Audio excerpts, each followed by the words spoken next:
अध्याय 119 शहर वापसी।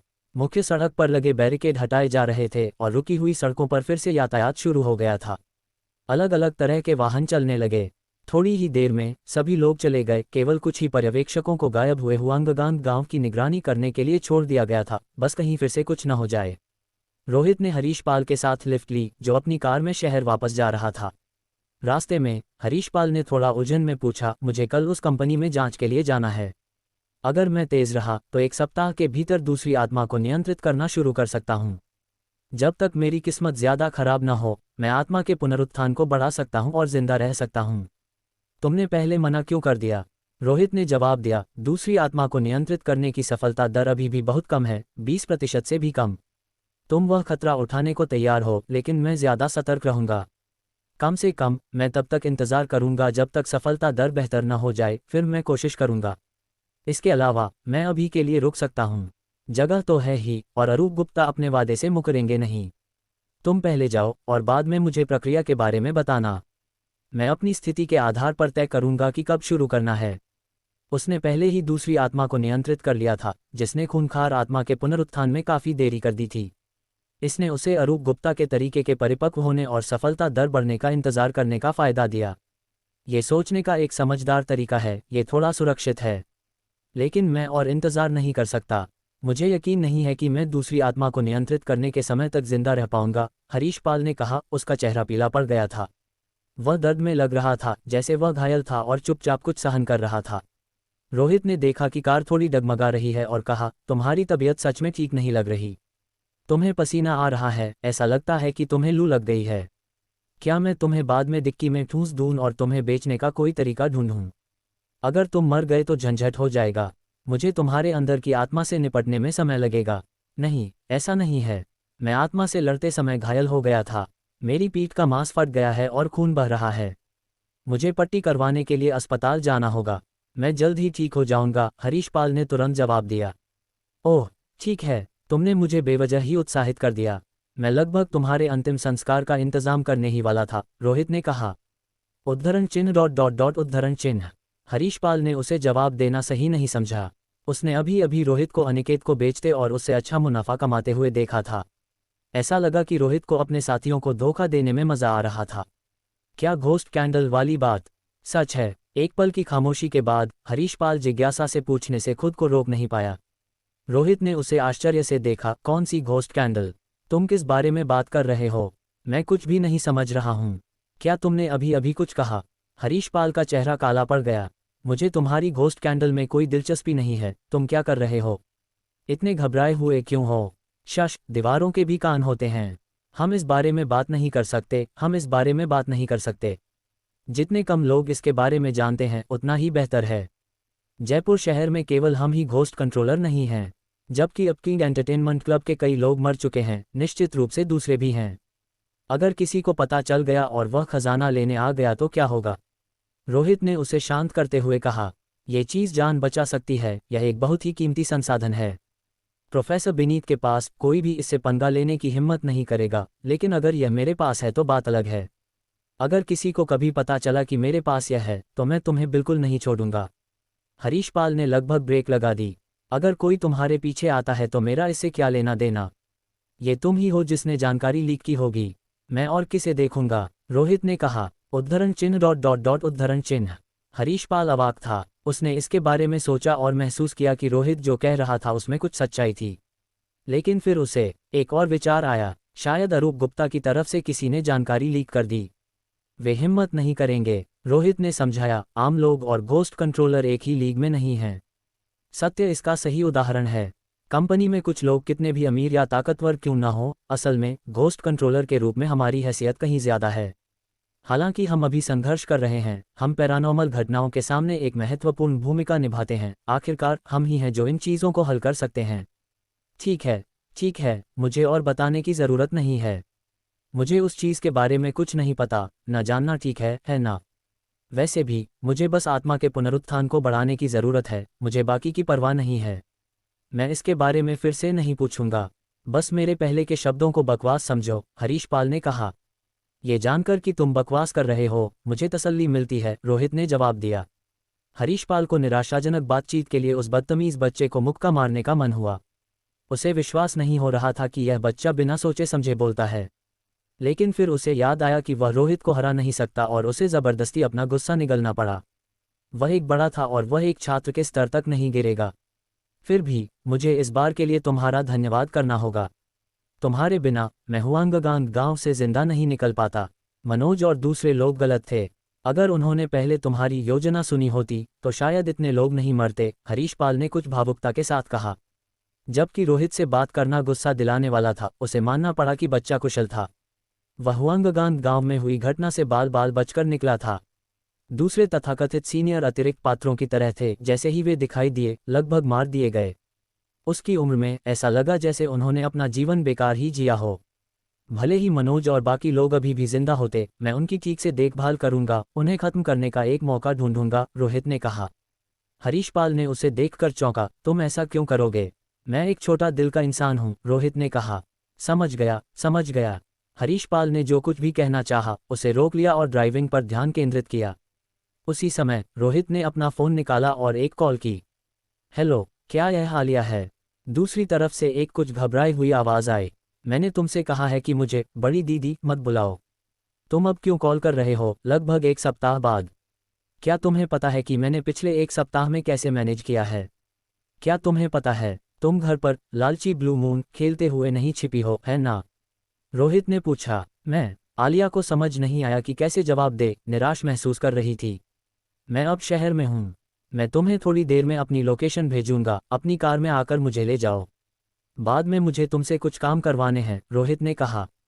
ये बहुत अच्छा है, मैं अभी आती हूँ, आलिया ने उत्साह से कहा। रोहित ने फ़ोन काट दिया, थोड़ा उलझन में था। आलिया उसे लेने के लिए इतनी खुश क्यों थी? क्या कुछ और बात हो सकती है? क्या तुम यहाँ उतर रहे हो? क्या तुम पास में रहते हो? हरीशपाल ने पूछा। नहीं, मुझे बस भूख लगी है और कुछ खाना चाहता हूँ। हुआंगगांग गांव में मैं संपीड़ित भोजन पर जी रहा था। तुम जानते हो, वह चीज़ मेरे स्वाद के हिसाब से नहीं है। बहुत ज़्यादा खाओ तो पेट फूल जाता है। वैसे मैंने तुम्हें अपना नंबर दिया है, अगर कुछ होता है तो मुझे कॉल करना, रोहित ने कहा। नहीं, वह आखिरी वाक्य हटा दो। अगर कुछ होता है तो मैं तुमसे संपर्क करूंगा, तुम मुझसे संपर्क मत करना। हम इतने करीब नहीं हैं। उद्धरण चिन्ह डॉट डॉट डॉट उद्धरण चिन्ह। हरीशपाल ने वास्तव में उसे खाने पर बुलाना चाहा था, लेकिन ये सुनने के बाद उसे लगा कि दोबारा पूछना अपमानजनक होगा। तो अगली बार मिलते हैं। हरीशपाल, जैसे उसे कब्ज हो गया हो, बाहर निकला और रोहित को अपनी महंगी स्पोर्ट्स कार में दूर जाते हुए देखा। वह सच में एक अच्छी स्पोर्ट्स कार है। जब मेरे पास पैसे होंगे तो मैं भी एक खरीदूंगा, रोहित ने ईर्ष्या से देखा और खुद से बुदबुदाया। बाद में वह मुड़ा और पास के एक मॉल के अंदर एक फ्राइड चिकन की दुकान में चला गया। वह जंक फूड को थोड़ा याद कर रहा था। हालांकि पास के एक स्ट्रीट लैंप की रोशनी में, चाहे वह रोहित पर किसी भी कोण से चमके, उसके पीछे सिर्फ एक ही परछाई थी। ये परछाई दूसरों की तुलना में ज्यादा काली और गहरी थी, तिरछी और लंबी खींची हुई थी, जैसे कोई बहुत लंबा व्यक्ति जमीन पर लेटा हो। सबसे महत्वपूर्ण बात यह थी कि इस परछाई का कोई सिर नहीं था। हुआंगगांग गांव में उस दिन के बाद से सिर रहित भूत की परछाई हमेशा रोहित के साथ रहेगी। खतरनाक और डरावनी। कभी कभी परछाई पर कदम रखने वाले राहगीरों को चोट नहीं लगी, लेकिन अचानक उनके पैरों के तलवों में एक ठंडी ठंडक महसूस हुई। हालांकि जैसे ही परछाई रोहित के कदमों के साथ दूर हटी, सब कुछ सामान्य हो गया। माफ़ कीजिए मिस, क्या आपको बुरा लगेगा अगर मैं आगे निकल जाऊं? रोहित लोगों को लाइन में देखकर और बहुत भूखा महसूस करते हुए बोलने से खुद को रोक नहीं पाया।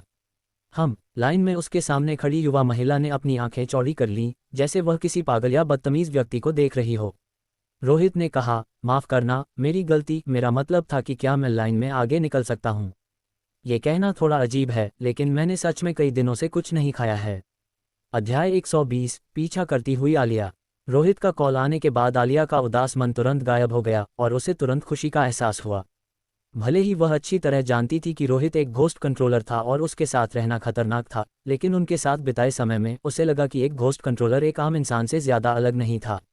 इसके अलावा रोहित दूसरे मर्दों से कहीं ज़्यादा बेहतर था। वह युवा, काबिल और अमीर, साथ ही दिखने में भी हैंडसम था। भले ही उसकी सोच कभी कभी थोड़ी अजीब हो सकती थी, लेकिन इससे क्या फ़र्क पड़ता था। एक धुन गुनगुनाते हुए आलिया ने खुद को ध्यान से संवारा, जानबूझकर एक युवा हेयर स्टाइल चुना और फिर एक नई खरीदी हुई ड्रेस पहनी जिसमें थोड़ा कार्टून जैसा स्टाइल था। ड्रेस घुटनों तक ही थी, जिससे उसकी लंबी, गोरी और पतली टांगें दिख रही थीं। आईने में खुद को देखते हुए आलिया ने अपनी उंगलियों से वी साइन बनाया।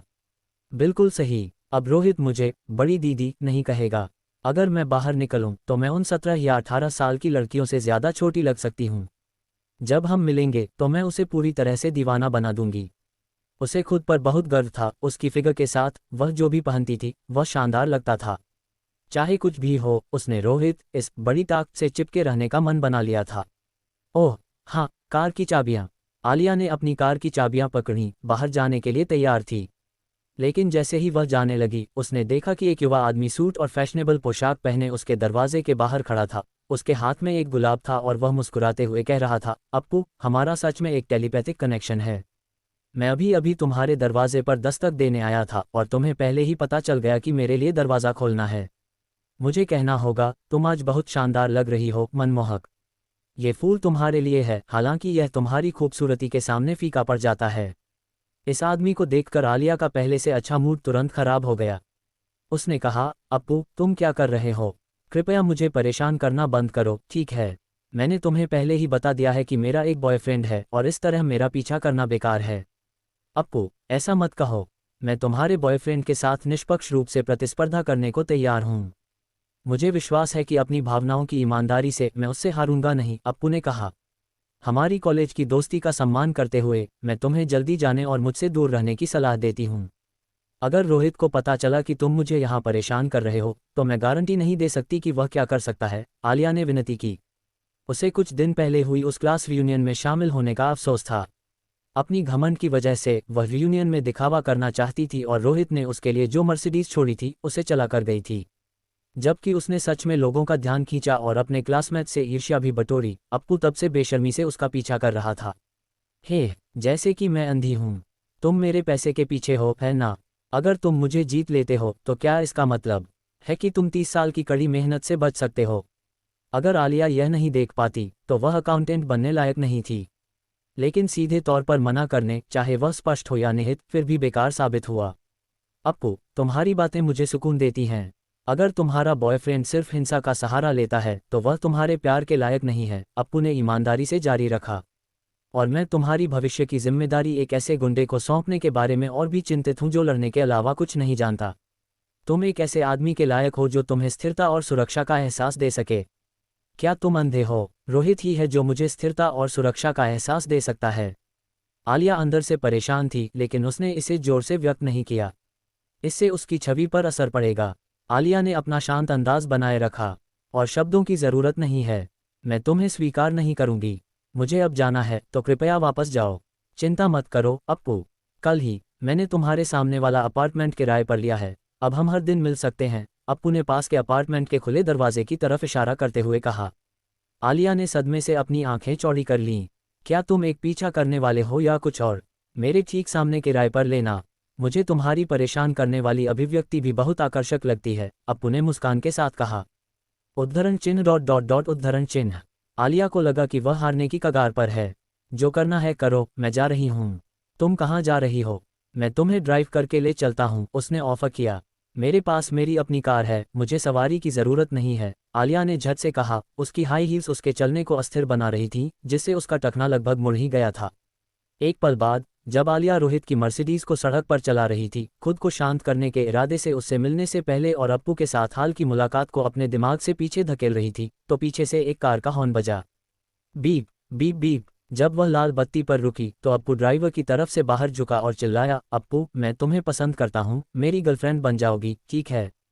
आवाज़ बहुत तेज थी। पास के राहगीर सब देखने लगे। आलिया, जो आगे वाली कार में थी, पहले तो हक्की बक्की रह गई। यह उम्मीद नहीं थी कि अप्पू सच में उसका पीछा करेगा। उसकी बातें सुनकर उसे गुस्सा और बेचैनी दोनों महसूस हुई। उसे सच में नहीं पता था कि इस आदमी के साथ क्या करना है। ग्रेजुएशन के बाद उन्होंने लगभग 2 साल तक एक दूसरे से संपर्क नहीं किया था और स्कूल में उनका सिर्फ एक सामान्य रिश्ता था।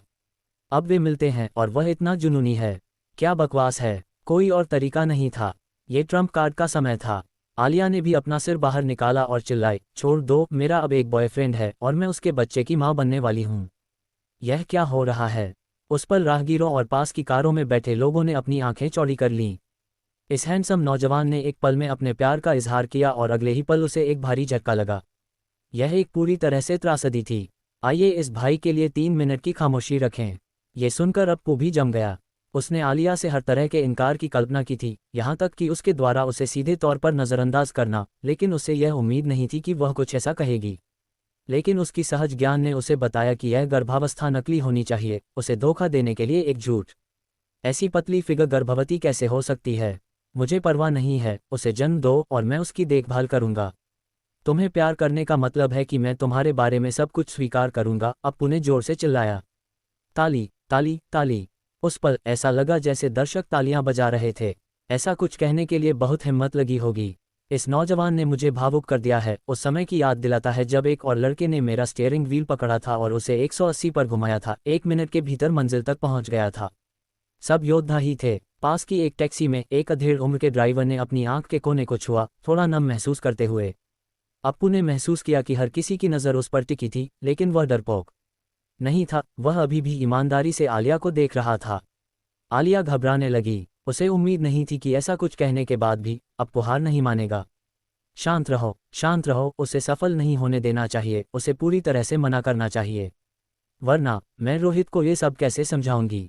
आलिया ने अपने होंठ काटे, एक जवाबी रणनीति सोचने लगी। अगर रोहित को पता चला कि वह उसके पैसे कमा रही थी, उसकी कार चला रही थी और फिर भी बाहर किसी और आदमी को ढूंढ रही थी, तो वह उसे वहीं गला घोंट सकता था। आखिरकार वह उस तरह का कठोर आदमी है जो खूंखार आत्माओं से निपटने की हिम्मत करता है। हार मान लो, तुम उसके बच्चे को पालने लायक नहीं हो, आलिया फिर से चिल्लाए। हाँ, जो दर्शक पानी पी रहे थे उन्होंने मुंह भर पानी थूक दिया। ये बहुत ज्यादा कठोर था। वे शब्द किसी को जमीन पर गिराने और फिर उस पर थूकने जैसे थे। यह अविश्वसनीय रूप से अपमानजनक था। कोई भी सामान्य आदमी इस तरह का अपमान बर्दाश्त नहीं कर सकता था। ऐसा लगा कि पीछे का नौजवान फटने वाला था। लेकिन ऐसा लगा कि अप्पू ने पहले ही एक जवाबी रणनीति सोच ली थी। उसने चिल्लाया, कोई चिंता नहीं, मैं बच्चे का खर्चा दे सकता हूँ। ये सुनकर पास से हूटिंग की एक लहर उठी, लेकिन उसके बगल में टैक्सी ड्राइवर और बर्दाश्त नहीं कर सका। उसने गैस पैडल पर कदम रखा, पहिया मोड़ा और अप्पू की कार में टक्कर मार दी। अप्पू को झटका लगा और वह थोड़ा बेसुध हो गया। टैक्सी ड्राइवर जोर से चिल्लाया, दफा हो जाओ, मैं अब यह नहीं देख सकता। जवान हो और कुछ भी अच्छा नहीं कर रहे, खासकर चमचागिरी। मुझे अपनी कार फिर से मत दिखाना, वरना जब भी मैं इसे देखूंगा मैं तुम्हारा पीछा करूंगा जब तक कि तुम अपने जीवन पर सवाल न उठाने लगो। अच्छी टक्कर। लाल बत्ती का इंतजार कर रहे कुछ ड्राइवरों ने लगभग जयकार की। ये टैक्सी ड्राइवर मजबूत भावनाओं वाला आदमी निकला। तभी बत्ती हरी हो गई। आलिया ने उसके टकराने के पल का फायदा उठाया और गैस पर कदम रखा और तेजी से चली गई। अध्याय 121, पहली मुलाकात। रोहित, मैं आ गई। एक खूबसूरत महिला जिसने छोटी ड्रेस पहनी थी जिससे उसकी गोरी और आकर्षक टांगें दिख रही थीं, फ्राइड चिकन की दुकान में दाखिल हुई। वह बहुत प्यारी और मासूम लग रही थी। उसने एक बैग टांगा हुआ था और वह हाई हील्स पहनकर चल रही थी। उसने हाथ हिलाया, उसके चेहरे पर एक मनमोहक मुस्कान थी। इस शानदार एंट्री के लिए आलिया ने खुद को 82 नंबर दिए। उसे यकीन था कि रोहित उसे बचे हुए 18 नंबर 666 के रूप में देगा। उसने मन बना लिया था कि वह रोहित के मन से बड़ी दीदी आलिया अकाउंटेंट वाली छवि को मिटा देगी और अपना अंदाज पूरी तरह बदल देगी। कई ग्राहक सिर घुमाकर आलिया को देखने लगे। उनकी निगाहें उस पर, खासकर उसकी नाजुक टांगों पर टिकी रहीं। वे टांगें। कई पुरुष ग्राहकों ने मन ही मन सोचा, बड़ी दीदी आलिया, आप मुझे देख रही हैं और मेरे पास आ रही हैं, या मुझे आपके बैठने के लिए टेबल हटानी पड़ेगी। रोहित ने अपनी भौं थोड़ी ऊपर उठाई और सिर उठाया। ठीक है। आलिया थोड़ी शरारती अंदाज में मुस्कुराए और आज्ञाकारी होकर पास चली गई। तुम थोड़ी अजीब लग रही हो, क्या किसी भूत से मिली हो? रोहित ने उसकी गर्दन पर घूरते हुए कहा। क्या मैं तुम्हारे लिए चेक करूं? मैं नहीं मिली। इतना अंधविश्वासी बनना बंद करो, आलिया ने कहा। सच में, मुझे क्यों लग रहा है कि तुम धीरे धीरे पागल हो रही हो। या तो मैं बहुत समय तक दुनिया से कटा रहा हूं और अपडेट नहीं हो पाया, या फिर तुम बहुत दिखावा करने लगी हो और मैं तुम्हारी चालें नहीं समझ पा रहा हूं। रोहित ने उसे शक की नज़र से देखा। आलिया तुरंत नाराज हो गई। मैंने खास तुम्हारे लिए तैयार हुई और तुम मुझे पागल कह रहे हो। मैं बिल्कुल नॉर्मल हूँ। प्लीज़, क्या आप थोड़ा नॉर्मल दिमाग रख सकते हैं? आलिया ने कहा। क्या मैं नॉर्मल नहीं हूँ? रोहित ने पूछा। आलिया की खूबसूरत आंखें घूमी। बिल्कुल भी नॉर्मल नहीं, बिल्कुल भी नहीं। तो नॉर्मल किसे कहते हैं? रोहित ने पूछा। दूसरे भोले भाले युवाओं की तरह सुंदरियों को देखना पसंद करना, थोड़ी गंदी बातें करना पसंद करना, कुछ अश्लील फिल्में वगैरह देखना। मुझे ही ले लो, मुझे बिल्कुल बुरा नहीं लगेगा अगर तुम मेरे बारे में कुछ सोचो, उसने थोड़ा नखरे से कहा। रोहित उलझन में था। इस उम्र में तुम दिन भर नौजवान लड़कों के बारे में सोचती हो और कहती हो कि तुम अजीब नहीं हो। उद्धरण चिन्ह डॉट डॉट डॉट उद्धरण चिन्ह। आलिया के होंठ फड़फड़ाए, उसका मन टेबल पलटने का कर रहा था। मैंने कौन से दिमाग के तारों को जोड़कर ऐसे इंसान को चुना? क्या सच में उम्र के कारण पीढ़ियों का फासला है? मैं उसकी सोच बिल्कुल नहीं समझ पा रही हूँ। अब मैं नाराज हूँ। मुझे तुमसे बात नहीं करनी, आलिया ने अपना सिर दूसरी तरफ मोड़कर कहा। आइसक्रीम, मुझे स्ट्रॉबेरी फ्लेवर वाली चाहिए, धन्यवाद। रोहित ने कहा, मुझे भी एक चाहिए। क्या तुम मेरे लिए भी खरीद सकती हो? क्या? आलिया ने आंखें चौड़ी करके उसे देखा। यह मेरी तरफ से ट्रीट है, रोहित ने कहा। आलिया का दिमाग थोड़ा खराब होने लगा। क्या ये बात ट्रीट देने या न देने की है? यह उसे नहीं खरीदनी चाहिए। तुम एक आदमी हो, मैं तुम्हारे साथ बाहर घूमने निकली हूँ और तुम मेरे साथ ऐसा व्यवहार कर रहे हो। एक खूबसूरत लड़की होने का भी कोई घमंड नहीं। फिर भी एक पल बाद आलिया हाथ में एक आइसक्रीम लेकर काउंटर से रोहित की ओर चली गई। अप्पू, मुझे पता था तुम यहीं मिलोगे। मैंने तुम्हारी कार बाहर खड़ी देखी थी। उसी पल एक नर्म आवाज़ सुनाई दी। ये सुनकर आलिया कांप गई। एक आदमी जो उसे डराता था वह आ गया था। अप्पू, तुम फिर से? तुमने मुझे कैसे ढूंढा? बेशक ये प्यार का मार्गदर्शन है, अप्पू ने आंख मारी, जो काफी घमंडी लग रहा था। आलिया को परवाह नहीं थी, उसने आंखें घुमाई और चली गई। ये कौन है? अप्पू उसके पीछे आया और उस आदमी को देखा जिसने आलिया के हाथ से आइसक्रीम ली थी। यह मेरा बॉयफ्रेंड है, आलिया ने बिना किसी हिचकिचाहट के तुरंत कहा। बॉयफ्रेंड? अप्पू ने रोहित को ध्यान से देखा। यह युवा बहुत बुरा नहीं था, 20 का भी नहीं लगता था, दिखने में ठीक ठाक था, कुछ हद तक हैंडसम भी था। लेकिन वह क्या पहन रहा था? उसकी हाफ बाजू वाली शर्ट गंदी, मैली और काली थी और उससे एक खट्टी बदबू आ रही थी जो सड़ी हुई चीज़ जैसी थी, जिससे उल्टी आ सकती थी। कोई अपने आप को कितना खराब होने दे सकता है? बड़ी दीदी आलिया इस तरह के इंसान पर क्यों मर रही है? क्या उसे कोई अजीब आदत है? हाय, मैं अप्पू हूँ, आलिया का कॉलेज का क्लासमेट। मिलकर अच्छा लगा। अप्पू मुस्कुराया और शिष्टाचार से अपना हाथ बढ़ाया। रोहित ने ऊपर देखा, अपने हाथ में पकड़ी हुई चिकन लेग को नीचे रखा और अपना हाथ आगे बढ़ाया। रोहित, जब अप्पू ने वह चिकना हाथ देखा तो उसे घिन आ गई और उसने अपना माथा सिकोड़ लिया, हाथ मिलाने से मना कर दिया। बदतमीज, ये देखकर कि अप्पू हिला नहीं, रोहित ने टिप्पणी की। अप्पू गुस्से से लगभग फट पड़ा। बदतमीज तुम हो, तुम्हारा हाथ गंदा है, क्या तुम जानते नहीं कि उसे धोना चाहिए? क्या तुम नहीं जानते कि किसी के खाने में बाधा डालना पहले से ही बहुत अशिष्ट है और खाते हुए हाथ मिलाने के लिए कहना? साथ ही किसी से बात करते समय तुम्हें नीचे नहीं झुकना चाहिए, तुम्हें बैठ जाना चाहिए। तुमने कितनी मॉडर्न एटिकेट्स की क्लास ली हैं? क्या तुम सच में कॉलेज से ग्रेजुएट हो? रोहित ने उसे देखकर कहा। अप्पू एक पल के लिए हक्का बक्का रह गया। ये लड़का तो बहुत होशियार है।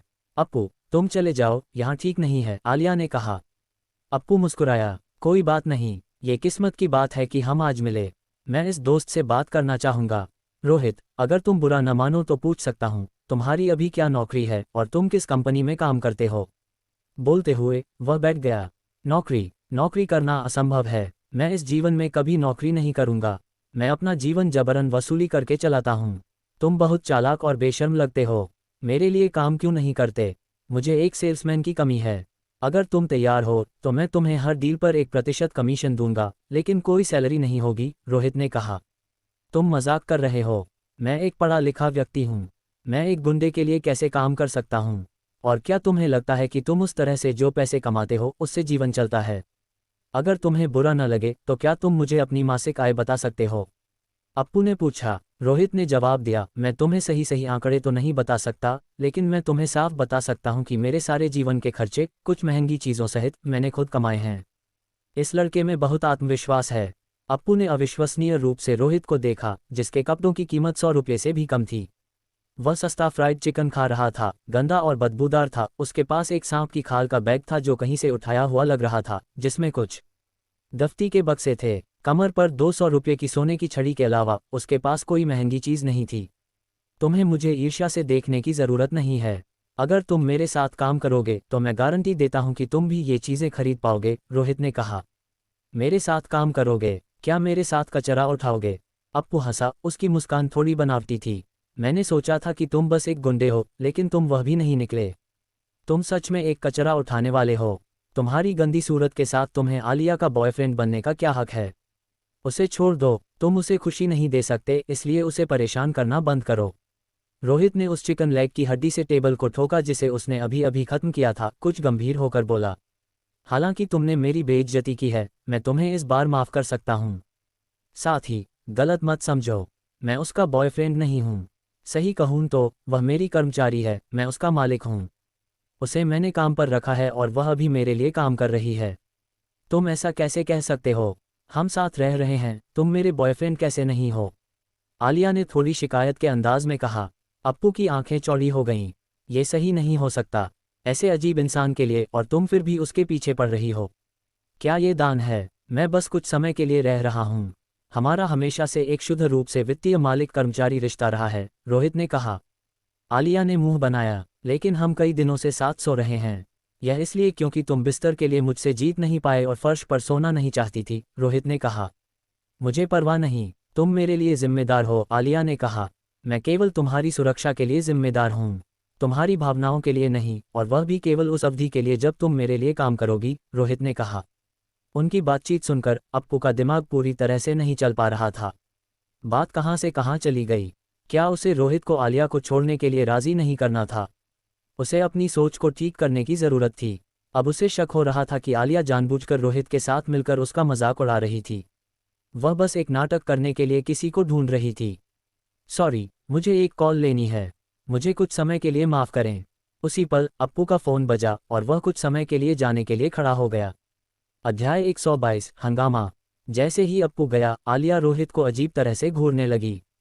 क्या तुमने देखा नहीं कि अप्पू जानबूझकर तुम्हें अपनी घमंडी नज़रों से नीचा दिखाने की कोशिश कर रहा था?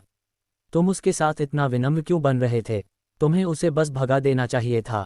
मेरी भावनाओं की परवाह करने की कोई ज़रूरत नहीं है। और तो और, वह मेरा पीछा भी बुरी नीयत से कर रहा है। सच कहूँ तो मुझे इस तरह के लोग पसंद नहीं हैं। ये तो बस हमारे क्लासमेट होने की वजह से है कि मैं उसे कुछ हद तक बर्दाश्त करती हूँ। तो जब वह बाद में आए तो उसे भगाने का कोई तरीका सोचो। अगर तुम चाहो तो कोई ना कोई तरीका ज़रूर मिल जाएगा। वह नहीं चाहती थी कि अप्पू उसे परेशान करता रहे, कहीं इसे कोई गलतफहमी न हो जाए जिससे रोहित उसके बारे में कुछ और सोचने लगे। वह बस एक साधारण इंसान है, इसे इतना बड़ा मुद्दा बनाने की ज़रूरत नहीं है।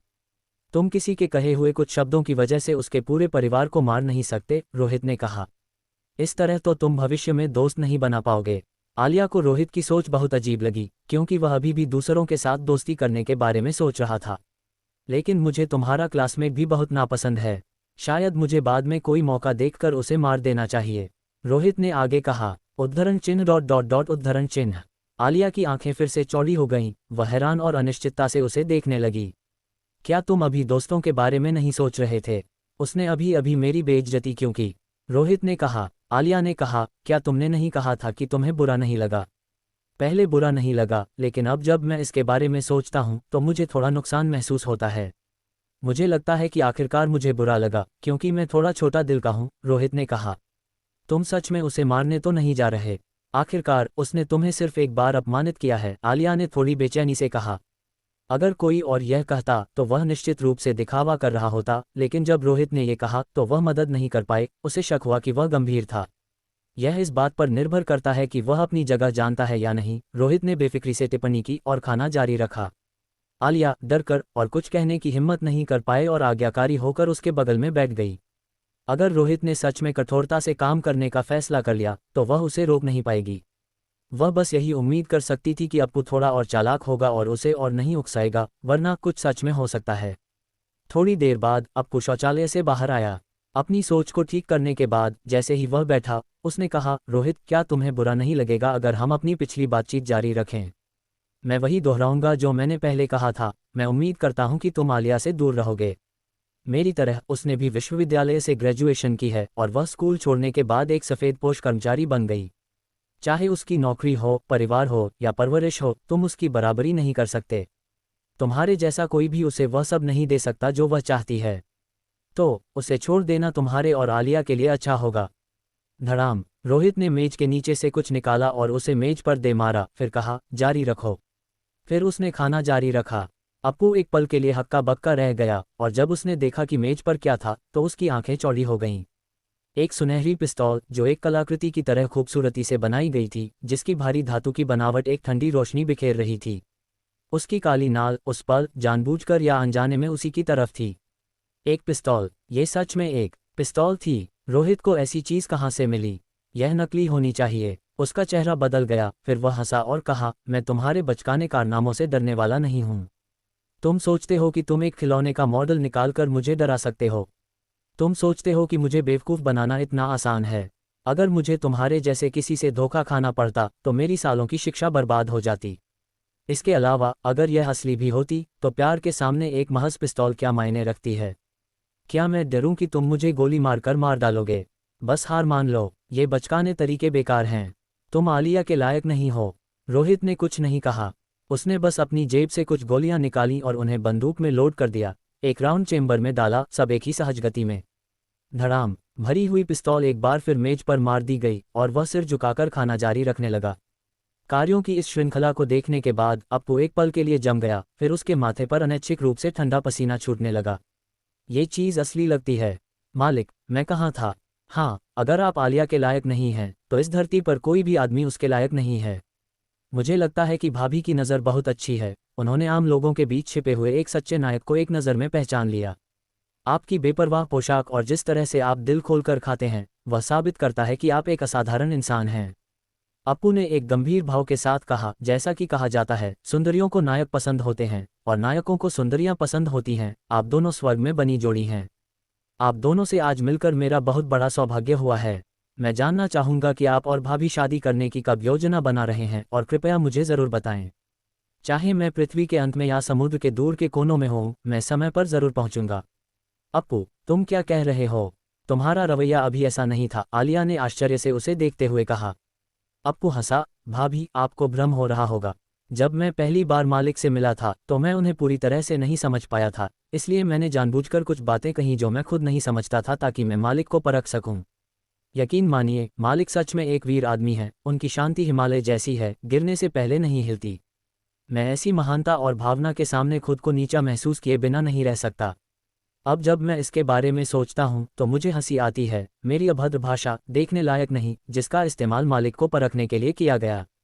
मैं गलत हूँ। मैं मालिक से माफ़ी मांगने के लिए खुद को 3 ड्रिंक्स के साथ सज़ा दूंगा। बोलते हुए उसने अपने बगल में रखी कोका कोला उठाए और उसे एक ही घूंट में पी गया। उसके हाथ अभी भी कांप रहे थे, वह कप को मुश्किल से ही संभाल पा रहा था। ये देखकर कि अप्पू कितना डर गया था, आलिया ने निराशा और मनोरंजन के मिश्रण के साथ कहा, तो क्या तुम अभी भी मेरे सामने वाली जगह किराए पर ले रहे हो? रोहित ने उसे देखा। अप्पू ने तुरंत समझाया, गलतफहमी, ये सब गलतफहमी है। मैं बस बिना सोचे समझे बोल रहा था। जगह किराए पर लेने वाली बात तो बस असंभव है। मैं जयपुर शहर में रहता भी नहीं हूँ। भाभी, आपको मुझ पर विश्वास करना होगा।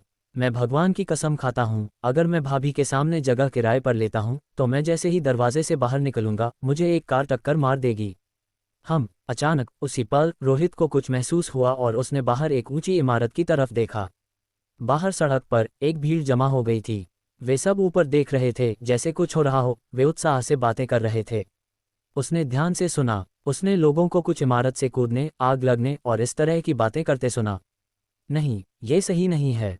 रोहित ने अपनी आंखें सिकोड़ लीं, एक तीव्र अनुभूति महसूस कर रहा था। उसकी त्वचा के नीचे की भूत आंख धड़कती हुई लग रही थी, जैसे उसे किसी बाहरी चीज से उत्तेजित किया गया हो। यहाँ से चलो। उसने अपनी पिस्तौल रख ली और अचानक खड़ा हो गया। इस अचानक हरकत से अप्पू घुटनों के बल बैठ गया, अपना सिर पकड़कर सिसकते हुए, बड़े भाई, मेरी जान बख्श दो, मेरी जान बख्श दो। मेरा मतलब पहले नहीं था। कृपया मुझे जाने दो। क्या हुआ? रोहित की प्रतिक्रिया देखकर आलिया को स्पष्ट रूप से बेचैनी महसूस हुई। पास में एक अलौकिक घटना हो रही है। रोहित ने जल्दी से सामान पैक किया, फर्श पर पड़ा बैग उठाया और जाने की तैयारी की। आलिया डरकर तेजी से उसकी बांह पकड़ ली। मुझे अपने साथ ले चलो। एक मौल अलौकिक घटना से बचे हुए व्यक्ति के रूप में कोई भी उससे ज्यादा भूतों से नहीं डरता था। अध्याय 123। एक आकस्मिक घटना। अभी दिन का समय था। चहल पहल वाले इलाके की सड़कों पर लोगों की भीड़ उमड़ रही थी। धड़ाम। अचानक पास की एक गगनचुंबी इमारत से एक कांच का शीशा नीचे गिरकर टूट गया। उसके टुकड़े चारों ओर बिखर गए, जिससे कई पैदल यात्री घायल हो गए। दूसरे लोग छिपने के लिए भागे, लेकिन उसी समय कई लोग उत्सुकता से इमारत की ओर देखने लगे। वह लगभग 15 मंजिल ऊंची थी। हालांकि यह बहुत स्पष्ट नहीं था, फिर भी कोई भी देख सकता था कि उस कार्यालय की इमारत की 15वीं मंजिल पर लोग अंदर से खिड़कियों को तोड़ने के लिए सभी प्रकार के औजारों का इस्तेमाल कर रहे थे। गगनचुंबी इमारत का कांच टेम्पर्ड था, जिसे सामान्य परिस्थितियों में तोड़ना बहुत मुश्किल होता है, लेकिन अंदर मौजूद लोग किसी पागल ऊर्जा के साथ खिड़कियों को तोड़ने में कामयाब रहे, जिससे टूटे हुए कांच के टुकड़े जमीन पर गिर गए और नीचे पैदल चलने वालों को लगभग लग ही गए। लगता है कि कुछ गंभीर हुआ है। उस मंजिल पर लोग बचने के लिए खिड़कियां तोड़ रहे हैं। कहीं आग तो नहीं लगी? मुझे कोई धुआं नहीं दिख रहा है। ऐसा नहीं लगता कि यह आग है। अजीब है, फिर वे क्या कर रहे हैं? क्या ये कोई सामूहिक पागलपन है या कंपनी अपने कर्मचारियों का ब्रेन वॉश कर रही है? कई लोग आपस में बात करते हुए जल्दी से उस खतरनाक जगह से निकल गए। थोड़ी देर बाद तमाशबीनों की भीड़ इकट्ठा हो गई थी। सब गगनचुंबी इमारत की 15वीं मंजिल की ओर देख रहे थे जहां घटना हो रही थी। करीब मत आना, करीब मत आना। मदद करो, कोई मुझे बचाओ। कंपनी की एक महिला कर्मचारी खिड़की पर बैठी थी, निराशा में रो रही थी। उसका चेहरा खौफ से भरा हुआ था। उसने अपने हाथ कार्यालय के अंदर की ओर हिलाए, कुछ भगाने की कोशिश कर रही थी। उसी समय उसने उस जगह से हटने की कोशिश की, अपने आधे शरीर को खिड़की से बाहर निकालकर लगभग कूदने वाली थी। लेकिन अगले ही पल महिला कर्मचारी अचानक जोर से चिल्लाए। न जाने कहां से हिम्मत जुटाकर वह खिड़की से पलट गई, बाहर कूदने का इरादा कर रही थी। लेकिन इससे पहले कि वह ऐसा कर पाती, उसे किसी ने पकड़ लिया और उसका पूरा शरीर तुरंत अंदर की ओर फेंक दिया गया। सभी तमाशबीनों की नज़रों से गायब हो गया। बस 15वीं मंजिल से एक हल्की दर्दनाक चीख गूंज रही थी। इसे सुनने वालों की रूह कांप गई। धड़ाम धड़ाम, कई युवा और मजबूत पुरुष कर्मचारी पागलपन में खिड़कियां तोड़ रहे थे, टूटे हुए कांच का उपयोग करके नीचे की मंजिल तक उतरने का प्रयास कर रहे थे। कोई नहीं जानता था कि अंदर क्या हो रहा था जो लोगों को इतनी ऊंची मंजिल से ऐसे खतरनाक काम करने के लिए मजबूर कर सकता था। हर कोई मदद के लिए चिल्ला रहा है, कुछ भयानक हो रहा होगा। पुलिस को बुलाओ। कुछ दर्शकों को लगा कि कुछ गलत है और उन्होंने जल्दी से पुलिस को बुलाया। लेकिन ज्यादातर लोग इसके बजाय हो रही घटना को उत्सुकता से देख रहे थे। यहाँ तक कि कई लोगों ने अपने फ़ोन निकालकर इस दृश्य का लाइव प्रसारण भी शुरू कर दिया। इस समय रोहित सड़क के किनारे खड़ा होकर एक आइसक्रीम खा रहा था, जबकि उस समस्याग्रस्त मंजिल को देख रहा था। पूरी मंजिल काली थी, जैसे बिजली चली गई हो, गहरे हरे रंग की धुंध की एक परत में ढकी हुई थी। ये धुएं या कोहरे जैसा नहीं था, यह अजीब था। हालांकि कोई अभी भी 15वीं मंजिल को देख सकता था, लेकिन अंदर कुछ भी गहरे हरे रंग की धुंध से ढका हुआ था, एक धुंधली रूपरेखा में बदल गया था। ये सच है, कुछ सच में हुआ है। तुम्हें कैसे पता चला? आलिया ने उसकी बांह पकड़ रखी थी, 1 इंच भी नहीं हिल रही थी। उसकी आवाज़ में एक अकथनीय घबराहट थी। इसी तरह की संस्थाओं के बीच किसी तरह का संबंध, मैं इसे समझा नहीं सकता। ये इंसानों में छठी इंद्रिय की तरह है, बस मेरी छठी इंद्रिय बहुत ज़्यादा मजबूत है। रोहित ने अपनी आइसक्रीम का एक और कौर लिया और देखना जारी रखा। हालांकि मुझे नहीं पता कि दूसरी मंजिलें प्रभावित होंगी या नहीं, लेकिन उस 15वीं मंजिल पर एक भी इंसान जिंदा नहीं बचेगा। सभी बर्बाद हो चुके हैं। भूत का खतरा बहुत ज्यादा है, यह अपने आसपास के वातावरण को भी प्रभावित कर सकता है। उसने ऊपर देखा, अपनी जांच जारी रखी। वातावरण को प्रभावित कर पाने का मतलब था कि एक घोस्ट डोमेन बन रहा था। अगर इसे उस अंतर्राष्ट्रीय वेबसाइट पर डाला जाता तो खतरे का स्तर कम से कम बी के रूप में परिभाषित किया जाता। आलिया कांप उठी। फिर हम अभी भी क्यों देख रहे हैं? अगर यह हमारा काम नहीं है तो हमें जल्दी से यहाँ से चले जाना चाहिए, वरना अगर हम इसमें फंस गए तो ये सच में परेशानी वाला होगा। नहीं, मुझे देखना चाहिए, कम से कम इस अलौकिक घटना के बारे में कुछ तथ्यों को साफ करने के लिए, वरना अगर हम अगली बार गलती से इससे टकराते हैं तो हम पूरी तरह से अंधेरे में नहीं होंगे, कोई जानकारी नहीं होगी। रोहित ने अपनी आइसक्रीम खाना जारी रखा। यह मेरे साथ शायद ही कभी होता है, तो कभी कभी मुझे यह उत्साह देखकर अच्छा लगता है और मुझे परवाह नहीं है कि यह बढ़ता है। आलिया ने 15वीं मंजिल पर कर्मचारियों के चेहरों पर निराशा और डर देखा और वह मॉल में अपने समय के बारे में सोचे बिना नहीं रह सकी। उसे देखने का कोई मूड नहीं था, सिर्फ डर था। हालांकि आम लोग मज़े के लिए देखते हैं, विशेषज्ञ दिनचर्या के लिए देखते हैं। रोहित ने अपनी आंखें थोड़ी सिकोड़ लीं, चुपचाप विचार करते हुए। ये दिन के उजाले में हो रही एक अलौकिक घटना है। जयपुर शहर में पहले कितनी हुई हैं, जिनसे मैं मिला हूँ और जिनसे मैं नहीं मिला हूँ। मैं साफ महसूस कर सकता हूँ कि अलौकिक घटनाओं की संख्या बढ़ रही है। अरूप गुप्ता ने जिस पूरी तरह से भड़कने की बात की थी, जिसे दबाया नहीं जा सकता, वह शायद दूर नहीं है। शांति और व्यवस्था टूटने वाली है। द्वेषपूर्ण आत्माओं द्वारा लाई गई निराशा जल्द ही हर किसी के सिर पर छा जाएगी।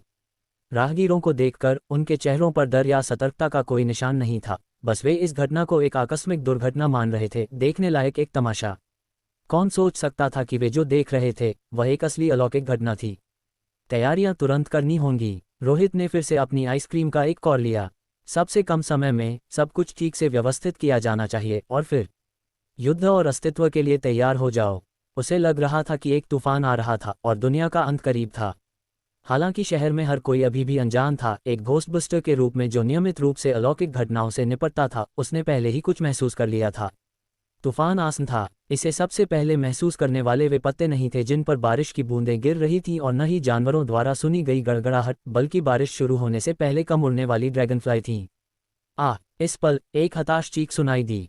एक आदमी डर को और बर्दाश्त नहीं कर सका और टूटी हुई खिड़की से कूद गया। उसका शरीर हवा में कई बार पलटा, फिर धड़ाम की आवाज़ के साथ जमीन पर गिर गया। इतनी ऊंचाई से एक व्यक्ति तुरंत एक लाश में बदल जाएगा, और वह भी एक विकृत। यह एक खूनी दृश्य था। देख रहे पैदल यात्रियों में से कई डर से चिल्लाए और भीड़ हिलने लगी, बचने के लिए पीछे की ओर भागने लगी। रोहित अभी भी सड़क के किनारे बिना हिले खड़ा था, दृश्य देखते हुए अपनी आइसक्रीम खाना जारी रखा। आलिया और नहीं देख पाए और उसके पीछे छिप गई। इमारत से कूदने से सिर्फ मौत तेज होगी। एकमात्र मौका हिम्मत जुटाना और सामने से भागना है, जबकि भूत दूसरों को मारने में व्यस्त है, रोहित ने शांति से कहा। लोगों के एक समूह में हमेशा कुछ भाग्यशाली लोग होते हैं जो जाल से फिसल जाते हैं और जिन्हें भूत जाने देता है। ये कहने में आसान लगता था, लेकिन इसे करना मुश्किल था। कुछ साहसी लोग सीधे भागते हुए बेकार हैं, यह एक समूह होना चाहिए। लेकिन इन लोगों ने पहले ही भूतों के आतंक का अनुभव कर लिया है, डरकर निराशा में इमारत से कूद रहे हैं। बचे हुए लोग बस मरने का इंतजार कर रहे हैं। हालांकि उसी पल कई विशेष वाहन विभिन्न सड़कों से दौड़ते हुए आए, यातायात नियमों की परवाह न करते हुए, और लाल बत्तियां पार करके वहां पहुंचे। समर्थन बहुत तेजी से आ गया है, और अगर यह एक आम दुर्घटना होती तो इसे रोका जा सकता था, लेकिन दुर्भाग्य से यह एक अलौकिक घटना है। रोहित को नहीं लगा कि यह मददगार होगा। भले ही एक घोस्टबस्टर तुरंत हस्तक्षेप करता, लोगों को बचाने का विचार सिर्फ एक कल्पना थी। द्वेषपूर्ण आत्माओं से बहुत जल्दबाजी से निपटना एक घोस्टबस्टर की जान ले सकता था। अध्याय 124, जाना पहचाना भूत। चूंकि यह घटना शहर के केंद्र में हुई थी, इसलिए विशेष वाहन 10 मिनट के भीतर घटनास्थल पर पहुंच गए। अभिजीत, या कैप्टन अभिजीत, इस मामले के प्रभारी थे। अपने 30 की शुरुआत में उन्हें जोश से भरा होना चाहिए था, लेकिन कार से बाहर निकलते ही उनके कठोर और गंभीर चेहरे पर थकान साफ झलक रही थी। तुरंत पास की भीड़ को हटाओ, घेरा बनाओ और सभी गैर जरूरी लोगों को अलग करो। हाँ कैप्टन। कैप्टन अभिजीत निर्णायक और तुरंत कार्रवाई करने वाले थे। उन्होंने तुरंत एक आदेश दिया, साथ ही पास की सड़कों पर यातायात नियंत्रित करो। परिवहन विभाग को कुछ लोग भेजने के लिए कहो ताकि वे यातायात को इस क्षेत्र से दूर कर सकें और उन्हें पास आने से रोक सकें। हाँ, मैं कर रहा हूँ। एम्बुलेंस को सूचित करो, चाहे यह एक सामान्य दुर्घटना हो या उस तरह की पैरानॉर्मल घटना जिससे वह सबसे ज्यादा डरता था। वह मानक प्रोटोकॉल के साथ आगे बढ़ेगा। घेरे लगाओ और जहां जरूरी हो लोगों को हटाओ, ताकि जब चीजें हाथ से निकल जाएं तो अफरा तफरी और अतिरिक्त नुकसान से बचा जा सके। कैप्टन, भीड़ में रोहित को देखा गया है और ऐसा लगता है कि वह पहले ही घटना के दौरान मौजूद था। क्या हमें जाकर उससे पूछना चाहिए? एक टीम सदस्य पास आया और कहा। रोहित। कैप्टन अभिजीत थोड़ा चौंक गए। रोहित के साथ आकस्मिक मुलाकात ने उन्हें आश्चर्यचकित नहीं किया। यह उसकी मौजूदगी थी जिसने कैप्टन अभिजीत को तुरंत यह महसूस कराया कि घटना का संबंध अंतर्राष्ट्रीय घोस्ट कंट्रोलर से है। दूसरे शब्दों में, यह एक पैरानॉर्मल घटना होने की बहुत ज्यादा संभावना थी। और जब एक पैरानॉर्मल घटना का सामना करना पड़ता है तो वे हस्तक्षेप नहीं कर सकते थे, न ही उनमें ऐसा करने की क्षमता थी। वे केवल स्थिति की जानकारी ऊपर तक पहुंचा सकते थे। रोहित, हेलो, हम फिर से मिले। फिर भी जाकर उससे मिलने का फैसला करते हुए कैप्टन अभिजीत पास गए और सड़क के किनारे खड़े रोहित को सलाम किया, फिर कहा। कैप्टन अभिजीत, लगता है कि आप फिर से व्यस्त हो गए हैं। हालांकि इस घटना से ज्यादा जानें नहीं गईं, लेकिन यह पिछली मॉल गायब होने वाली घटना से कहीं ज्यादा गंभीर है, रोहित ने कहा। क्या आप जानते हैं कि कितना नुकसान हुआ है? कैप्टन अभिजीत ने पूछा। पक्का नहीं, लेकिन कम से कम कई जानें जा चुकी हैं, रोहित ने कहा। नए घोस्ट कंट्रोलर अंकुश को सूचित करें ताकि वह आकर इसे संभाल सके। यह आपके बस की बात नहीं है, कैप्टन अभिजीत ने एक अजीब मुस्कान के साथ कहा। एक और पैरानॉर्मल घटना। नए घोस्ट कंट्रोलर से निपटना थोड़ा मुश्किल है। भले ही हम उसे सूचित करें, उसे आने में थोड़ा समय लगेगा। अगर संभव हो तो क्या आप मदद कर सकते हैं? घटना को हल करने के लिए नहीं, बस अगर आप कुछ और लोगों को बचा सके तो इतना ही काफ़ी होगा, रोहित ने कहा। हमारे देश में एक कहावत है, अपना काम ही करना चाहिए। अंकुश अब जयपुर शहर का घोस्ट कंट्रोलर है। मैं जल्दबाजी में हस्तक्षेप नहीं कर सकता। अगर स्थिति बिगड़ती है तो जिम्मेदारी मुझ पर आ जाएगी, और दूसरे के मामले में दखल देना कुछ हद तक धृष्टता है। आप समझ रहे हैं कि मैं क्या कह रहा हूं, कैप्टन अभिजीत? कैप्टन अभिजीत ने सिर हिलाया, ये दर्शाते हुए कि वह समझ गए थे। उन्होंने खुद भी मामलों पर काम किया था। वह निश्चित रूप से जानते थे कि एक मामले का केवल एक ही प्रभारी हो सकता है और दूसरों का इसमें हस्तक्षेप करना वास्तव में सही नहीं है। लेकिन रोहित की टिप्पणी सिर्फ एक औपचारिकता थी। वह बिना किसी अच्छे कारण के एक पैरानॉर्मल घटना में शामिल नहीं होना चाहता था। यह एक बहुत खतरनाक काम था। जबकि स्वैच्छिक बचाव अच्छा और प्रशंसनीय लग सकता है, एक गलती उसे बहुत महंगी पड़ सकती है। ये देखकर कि रोहित शामिल होने के लिए अनिच्छुक था, कैप्टन अभिजीत जल्दी से बचाव प्रयासों के समन्वय में भाग लेने के लिए चले गए, बेहद व्यस्त रहते हुए। लेकिन उनकी कड़ी मेहनत का बहुत कम प्रभाव पड़ा। उसी समय एक और पुरुष कर्मचारी, आतंक को सहन करने में असमर्थ, रोया और चिल्लाया क्योंकि वह 15वीं मंजिल से भागकर नीचे आया, कूदते और चिल्लाते हुए, मैं मरना नहीं चाहता, मुझे बचाओ। और इस तरह की बातें। उस स्थिति में निराशा को कोई भी महसूस कर सकता था।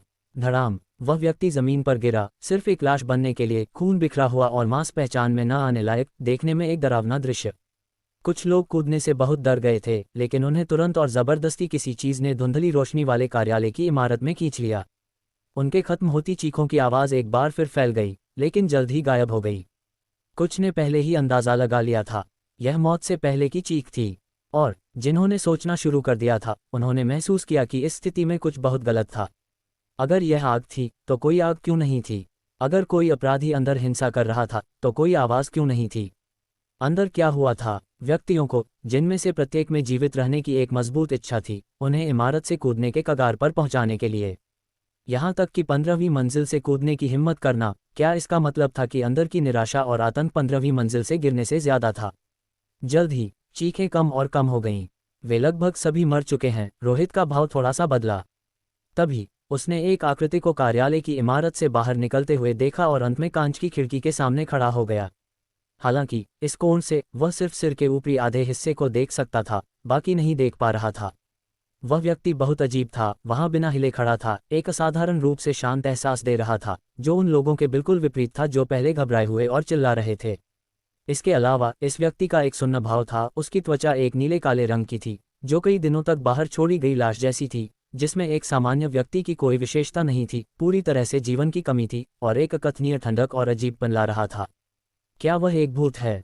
इस समय रोहित ने अपनी भूत आंख खोलने की एक बेकाबू इच्छा महसूस की, लेकिन उसने अभी भी इस असामान्य हरकत को दबा दिया। खिड़की के सामने थोड़ी देर खड़े रहने के बाद वह व्यक्ति जल्दी से मुड़ा और चला गया, उस 15वीं मंजिल पर गायब हो गया। हालांकि जब वह व्यक्ति मुड़ा, तो रोहित ने अनजाने में उसकी आंखों की एक झलक पकड़ ली। स्याही जितनी काली, पुतलियों से रहित, जैसे वे दो पिच ब्लैक शून्य हों, भयावह और अशुभ। भले ही यह सिर्फ एक क्षणिक झलक थी, रोहित चौंक गया। वह वही है। उसने इस भूत को पहचान लिया।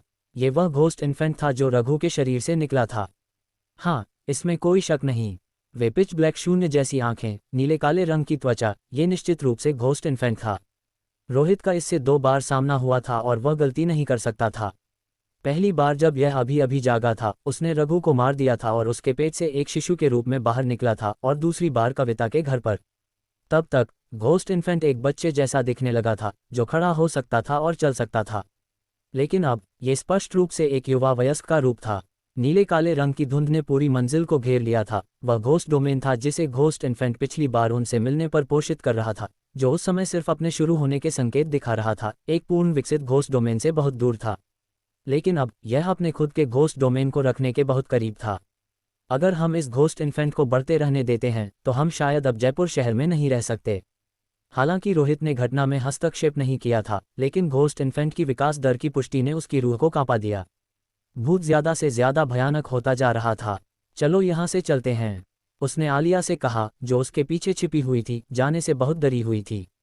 अब जब उसे भूत की पहचान पता चल गई थी, तो उसे देखना जारी रखने की कोई जरूरत नहीं थी।